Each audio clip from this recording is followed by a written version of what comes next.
2. 인간 역사의 왜곡된 기록.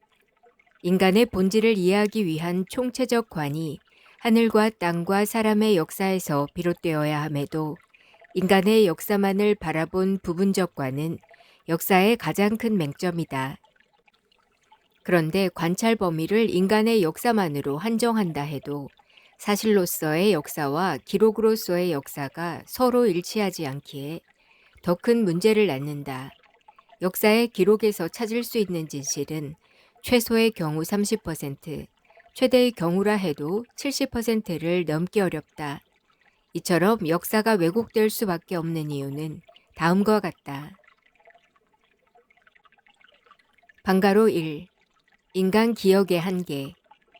상고 역사는 인간을 이해하는 데 있어서 매우 중요한 열쇠가 된다. 인간의 본질을 성찰하고 탐구하고 인간이 어떻게 살아가야 하는지 알기 위해서는 인간의 기원에 대한 이해가 필수적이기 때문이다.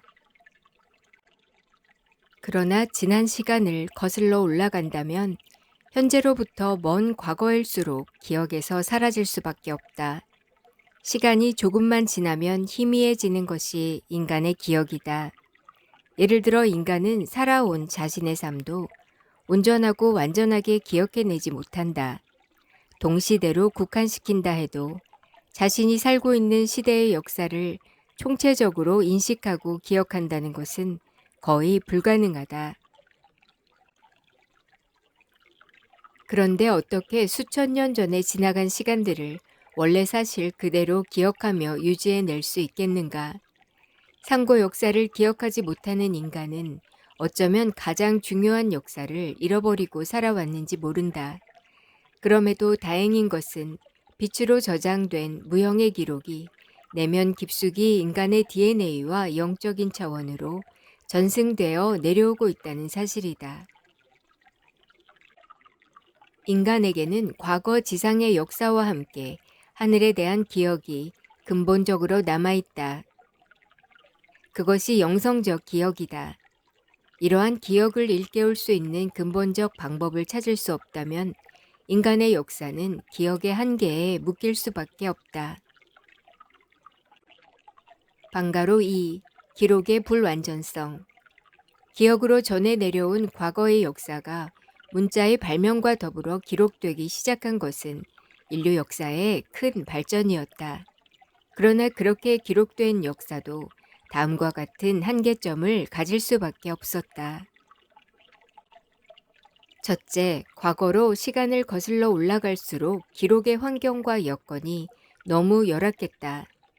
세계의 역사를 살펴보면 최초의 문자는 기원전 약 3000년경 또는 그보다 앞선 시기부터 사용되었고 종이가 발명된 것은 서기 105년이며 최초의 금속 활자는 1234년에 만들어진 것으로 알려져 있다.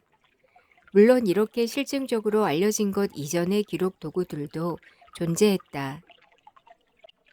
그러나 대부분이 후대로 이어지지 못하고 소실되었다.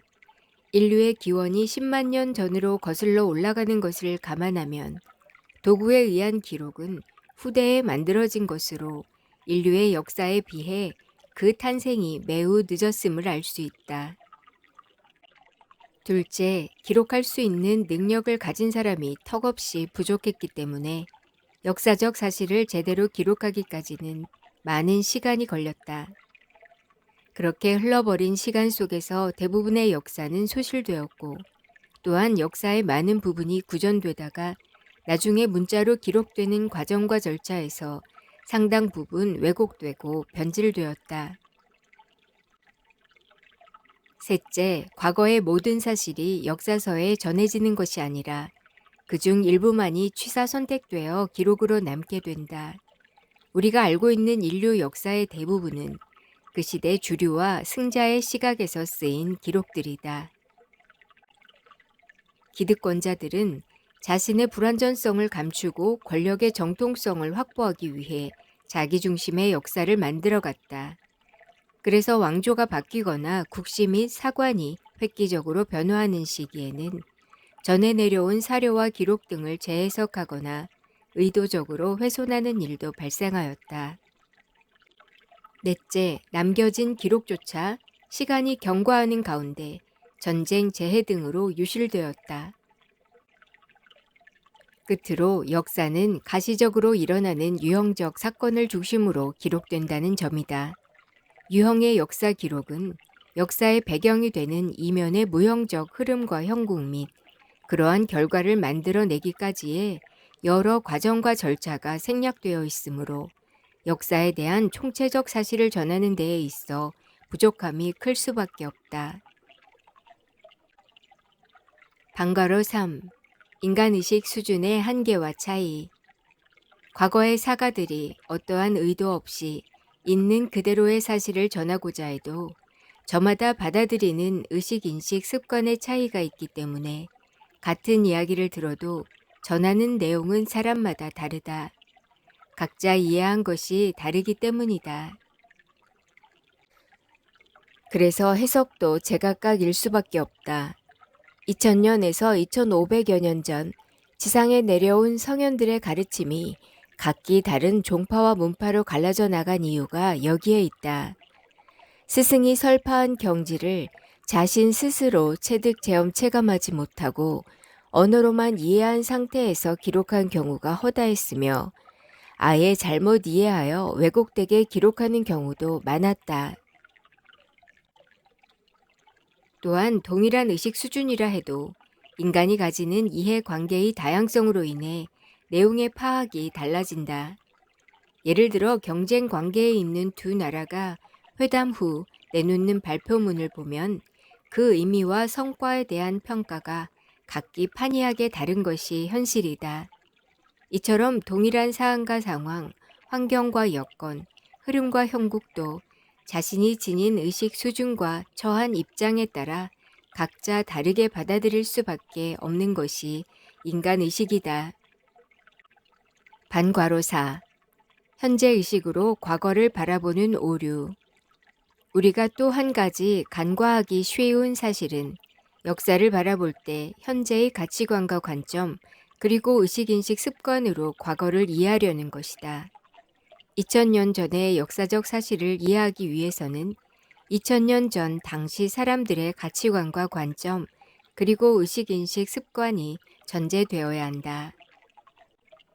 현재의 가치관과 관점, 그리고 의식인식 습관으로만 과거를 이해하려고 하면 당시의 역사를 정확히 보기 어렵고 이면에 내재된 수많은 복합적 흐름과 형국들을 이해하기도 어렵다.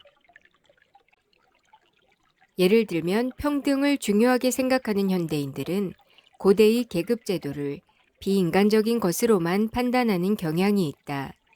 그러나 처음 고대의 계급제도는 당시 사회 구성원 전체의 생존 차원에서 비롯된 필수 불가결한 제도였다.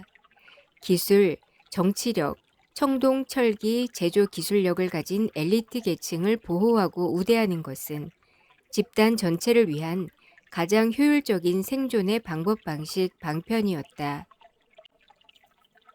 그러한 생존 차원의 전략이 내외의 환경적 위협이 변화된 이후에도 계속 인간의식 속에 남아 제도로 고착화된 것이 신분제도다. 즉 신분제도의 모순은 태초부터 인간이 가진 본성이라기보다는 생존을 위한 분화분열 발전의 과정과 절차에서 파생된 산물이라 할 수 있다. 따라서 오늘날의 가치관과 관점, 그리고 의식인식 습관으로 과거의 사실들을 바라보면 심한 왜곡을 낳을 수 있다. 이렇듯 여러 원인에 의해 역사가 왜곡되지만 사람들은 지금껏 알려진 역사를 대부분 진실로 믿는다. 또 그것만이 섭리의 진리적 사실이라는 고정관념을 가지고 세상을 바라본다. 그래서 자신이 알고 있는 역사에서 벗어난 내용이 나오면 사실이 아니라고 단정짓거나 다른 목적을 가진 현실성 없는 이론으로 폄하한다. 그러나 현재 인류 역사에 있어 진실이라고 알려진 사실도 계속해서 변화해 왔다. 지금까지의 역사가 끊임없이 변화해온 인간의식의 진화와 발전 과정과 절차를 담고 있기 때문이다.